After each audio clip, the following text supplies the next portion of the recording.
గాని బాగా పాపులర్ అయ్యాడు పంత్ అయితే. కానీ ఎప్పుడైతే ఈ ఇంజ్యూరీ అయిన తర్వాత అయితే వన్‌డేలు అంటే అంతకుముందు టీ20 వన్‌డేలు పెద్దగా సరిగ్గా ఆడలేదు. దాన్ని డ్రాప్ కూడా చేయడం చూసాం మనమైతే.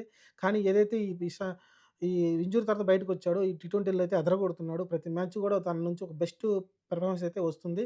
మంచి 50లు అయితే రావడం చూసాం. ఈరోజైతే ఆ మ్యాచ్‌ని గెలిపించే నాక్స్ ఆడడం చూసాం. 8 సిక్స్‌లతోటి 5 ఫోర్‌లతోటైతే 43 బాల్లలో 88 పరుగులైతే చేయడం చూసాం మనమైతే.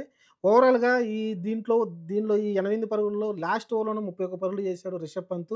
మోహిత్ శర్మ బ్యాడ్ డే అనుకోవచ్చు. మోహిత్ శర్మనైతే హైయెస్ట్ రన్ రేట్ గెట్ నాకు తెలిసి ఐపీఎల్ చరిత్రలోనే ఇదే హైయెస్ట్ అనుకుంటాను. ఒక బౌలర్‌కి ఇంత పరుగులు ఇచ్చుకోవడం అనేది. ఎందుకంటే 4 ఓవర్‌లో 73 పరుగులు ఇచ్చుకున్నాడు. ఆ 73లో కూడా లాస్ట్ ఓవరు 31 పరుగులు అయితే సమర్పించుకున్నాడు. అది కూడా రిషబ్ పంతే కొట్టడం చూసాం 31 పరుగులైతే. దీని కారణంగా మోహిత్ శర్మ అయితే రికార్డ్ అయితే అతని పేరు మీద చెడ్డ రికార్డ్ అయితే ఉండిపోయింది.